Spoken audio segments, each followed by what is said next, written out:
Salut, c'est Nadine, je suis contente d'être avec toi et aujourd'hui nous allons parler de nos peurs. Alors avant, abonne-toi à ma chaîne YouTube et clique sur la petite cloche pour recevoir toutes les notifications de mes nouvelles vidéos à chaque semaine. Et suis-moi également sur Instagram. Aujourd'hui, on va parler de nos peurs.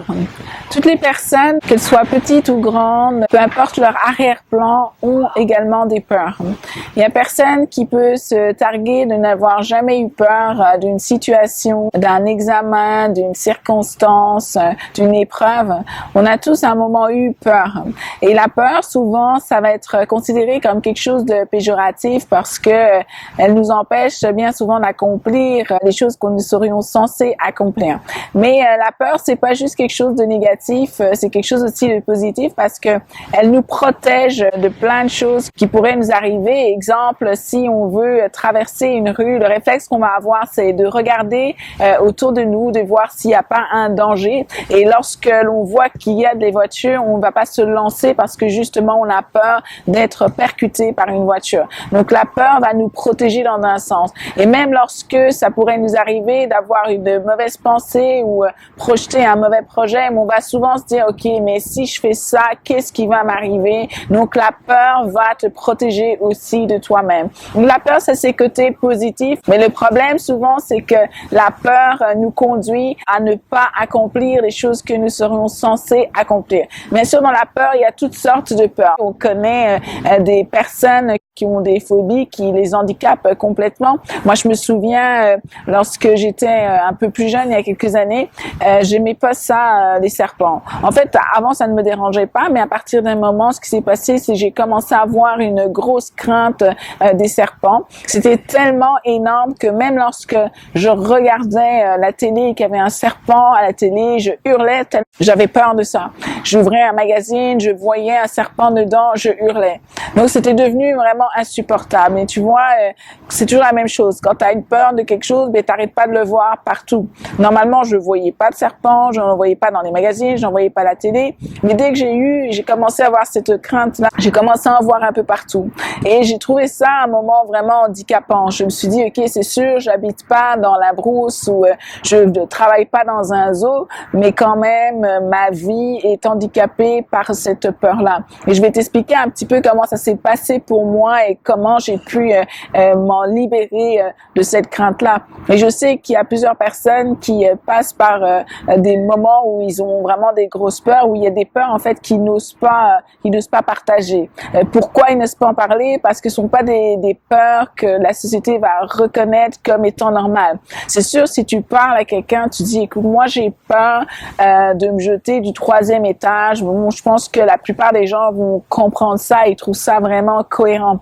Mais il y a de ces craintes que tu vas avoir que le monde va être incapable de comprendre. Au contraire, ils vont même parfois se moquer de toi. Ils vont dire, mais attends, arrête avec ça.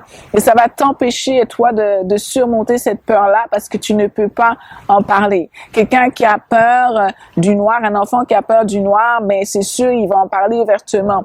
Mais si tu deviens adulte et que tu as toujours peur du noir, ça va être compliqué pour toi d'en parler. Or, c'est quelque chose qui serait intéressant pour toi de partager afin d'être aidé là-dedans. Je me souviens, j'avais rencontré une dame qui, elle, avait vraiment une peur des chats. Donc, moi, je connaissais les gens qui avaient peur des chiens, mais je connaissais pas ceux qui avaient peur des chats. Quand je dis peur, ça veut pas dire qu'elle aimait pas les chats, c'est juste qu'elle en avait vraiment peur. Donc, c'est sûr qu'après, elle n'aimait pas. Donc, là, quand elle en voyait, elle était vraiment hystérique. Ça la rendait super nerveuse. Et la chose, c'est que si tu habites à Montréal et que tu habites au plateau, comme moi, c'est sûr que tu vas avoir pas mal de chats et que ça peut être vraiment handicapant pour toi. Alors, c'est quelque chose de banal, mais qui peut te causer quand même des difficultés dans ta vie. J'ai rencontré une dame, pour elle, c'était vraiment compliqué de prendre un ascenseur. Et en fait, elle ne pouvait pas prendre un ascenseur. Ce qui faisait que même si elle appliquait quelque part et qu'on lui disait, OK, tu vas travailler au 5e étage. C'était impossible pour elle d'avoir cette opportunité-là. C'était impossible pour elle d'avoir ce travail-là parce que il y avait cette peur-là. Je suis consciente qu'il y a des peurs qui nécessitent d'avoir l'aide d'un professionnel, mais aussi des peurs qu'on va avoir tendance à nourrir nous-mêmes, même de manière inconsciente. Par exemple, si tu as peur de prendre ta voiture, les choses que tu vas te répéter souvent, c'est « Ah oui, ben en fait, parce que quand je vais prendre ma voiture, à ce moment-là, je vais être coincé dans le transport, puis il y a certainement quelqu'un qui va me rentrer dedans. » En fait, tu es en train de t'imaginer plein d'affaires qui vont t'arriver et ce qui t'empêche de prendre ta voiture. Si tu as peur de parler en public, très souvent, ce qui va se passer, c'est que tu vas commencer à te dire « Ah oui, mais quand je vais aller, si je commence à parler à personne, puis je commence à parler, puis que les gens commencent à rigoler, ou alors si je parle, puis que en fait, je m'en mets les pinceaux, ou alors si je parle et que je trébuche avant. » Et donc, toutes ces choses que tu es en train de te dire, finalement, tu es en train de nourrir ta peur et ton cerveau les enregistre. Parce qu'en fait, on est fait d'une telle manière que notre cerveau enregistre pas mal d'informations que nous-mêmes nous plaçons dedans. En fait, notre cerveau, il n'a pas vraiment la capacité de faire la différence entre ce qui est vrai et ce qui n'est pas vrai. On peut le voir très clairement lorsque tu regardes un film à la télé. Souvent, tu vas pouvoir ressentir des émotions. Pourtant, tu sais que c'est un film, n'est-ce pas? Tu es bien conscient que tu es bien installé dans ton canapé chez toi et que c'est un film que tu viens de louer pour passer un moment agréable. Mais malgré tout, tu vas ressentir des émotions, parfois qui sont bonnes, parfois qui sont mauvaises, mais ça n'a rien à voir. Ce n'est même pas une vraie histoire pour la plupart des cas. Mais tu vas ressentir quelque chose. Tu regardes un film, il y a une scène qui te fait peur et directement tu vas sentir cette peur-là. Tu vas soit même hurler alors que tu sais pertinemment tu es en train de regarder un film. Notre cerveau, il n'a pas cette capacité-là à faire cette différence entre la réalité et ce qui lui est suggéré et proposé. Donc la plupart des choses que tu vas proposer et suggérer à ton cerveau, eh bien, il va les voir comme une réalité. Donc, en fait, ce qu'il faut faire, c'est juste venir changer ce que tu as déjà mis dans ton cerveau. En fait, c'est faire un travail là-dessus. C'est-à-dire, si tu te dis, par exemple, que tu as peur de te retrouver avec du monde, tu as peur de te retrouver là. Et en fait, tu te dis, mais quand je vais aller là, qu'est-ce qui va se passer? Est-ce que le monde va me regarder comme ça? Est-ce que non? En fait, c'est de commencer à changer toutes les pensées qui sont négatives et à les remplacer par des bonnes pensées. C'est-à-dire, ok, je vais passer une bonne soirée. Ok, lorsque je vais parler aux gens, ça va bien se passer. C'est te mettre quelque chose de positif et de partir déjà avec du positif. C'est sûr, ça c'est très important. Mais la première chose, c'est de reconnaître que tu as une peur et que tu as une crainte. Souvent, lorsqu'on va te dire tu as peur de quelque chose ou tu as une crainte de telle chose, notre réflexe, ça va être non, j'ai pas peur. C'est juste que j'aime pas trop ça, j'aime pas ça me retrouver avec du monde, j'aime pas trop ça parler en public, j'aime pas trop ça faire ceci, cela. Mais en fait, c'est une peur qui est là. Mais la peur, elle n'est pas toujours bien définie. On sait pas réellement c'est quoi une peur et qu'est-ce que ça provoque la peur. Les gens qui vont les vivre de différentes manières.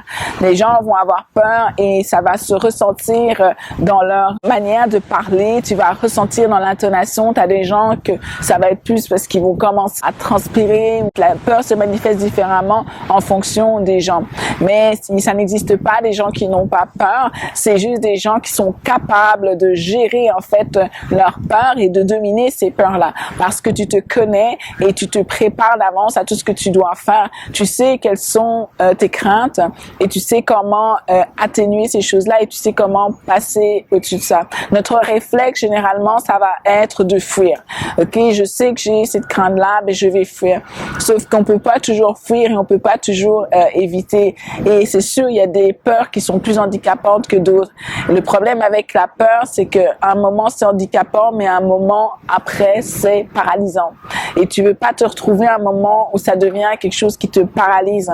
Et bien souvent, c'est parce que nous l'avons nourri. C'est bien souvent parce que on a projeter des choses qu'on n'aurait pas dû projeter, en fait. On continue à nourrir ça. Ah oui, moi j'ai peur de ça, j'ai peur de ça. Et je sais que en tant que chrétien, parfois, c'est difficile de dire, OK, j'ai peur de telle chose parce qu'on sait que Dieu est avec nous, Dieu nous accompagne, et puis ça se fait pas de dire qu'on a peur.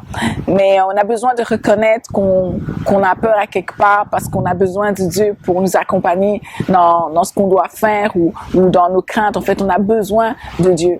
Donc, c'est aussi une dépendance à lui de le reconnaître et c'est aussi une marque de confiance de lui céder nos peurs. Donc, c'est vraiment important de reconnaître ça. C'est important de les poser au pied de Dieu. C'est important de faire un travail autour de nos peurs, autour de nos craintes. Et c'est important d'en parler aussi. Je disais, il y a des peurs que les gens ne vont pas comprendre et généralement, ils vont se moquer. Mais lorsqu'on prend la peine d'expliquer, écoute, en fait, c'est pas vraiment quelque chose de drôle, mais vraiment, en moi, c'est ce que ça produit.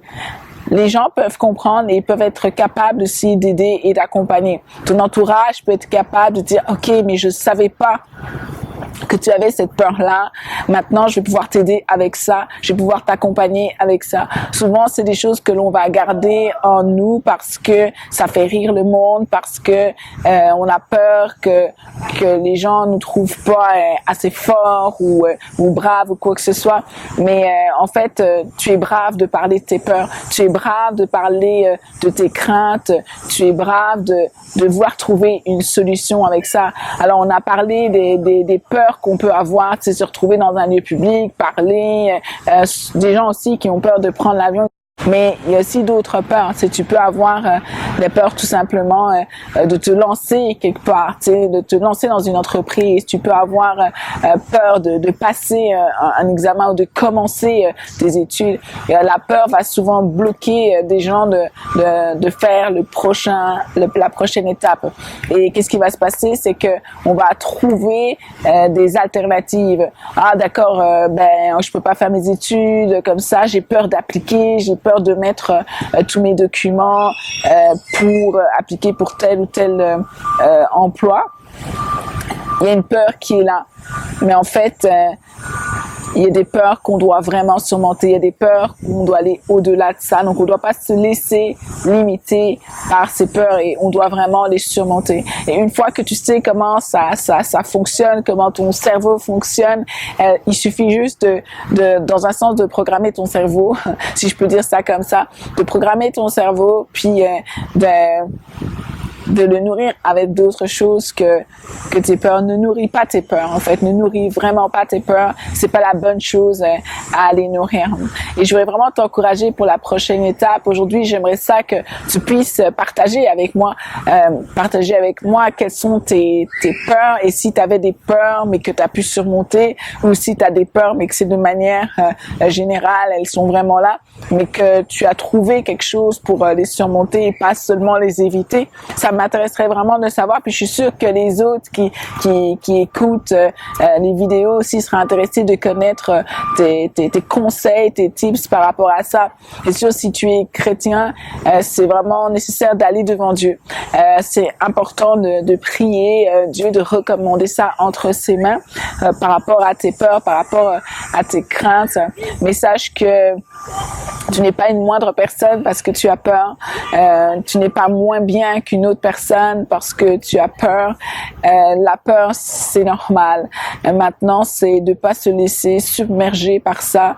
C'est qu'elle ne prenne pas le contrôle de ta vie, mais que malgré la peur, tu sois capable d'avancer, d'accomplir ce que tu dois faire, accomplir les choses que Dieu t'appelle à faire et rentrer aussi dans ta destinée. Donc, je vais vraiment t'encourager ça. Premièrement, à reconnaître tes peurs. Donc, dès aujourd'hui, c'est comme, OK, je vais reconnaître la peur que j'ai. Je vais reconnaître cette peur-là. Je vais essayer d'en parler. Je vais en parler autour de moi. Voilà la peur que je vis. Je n'osais pas en parler. Ça a l'air vraiment stupide. Ça a l'air vraiment fou. Mais voilà ce que je vis. Et je sens que ça m'handicape. Je sens que ça me bloque. Je sens que avec cette peur-là, je suis pas capable de faire quelque chose. Je suis pas capable d'avancer. Tu sais, t'as peur de prendre le métro, par exemple, mais t'en parles jamais. T'as peur de prendre le métro, t'en parles jamais. C'est pour ça que tu marches. T'as peur de prendre ta voiture, mais t'en parles jamais. C'est pour ça que tu marches.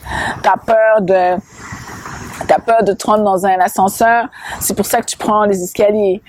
T'as peur de plein de choses qui peuvent arriver, tu sais, t'as peur d'être malade, tu sais, t'as peur d'être malade, c'est pour ça que tu sors pas vraiment en société.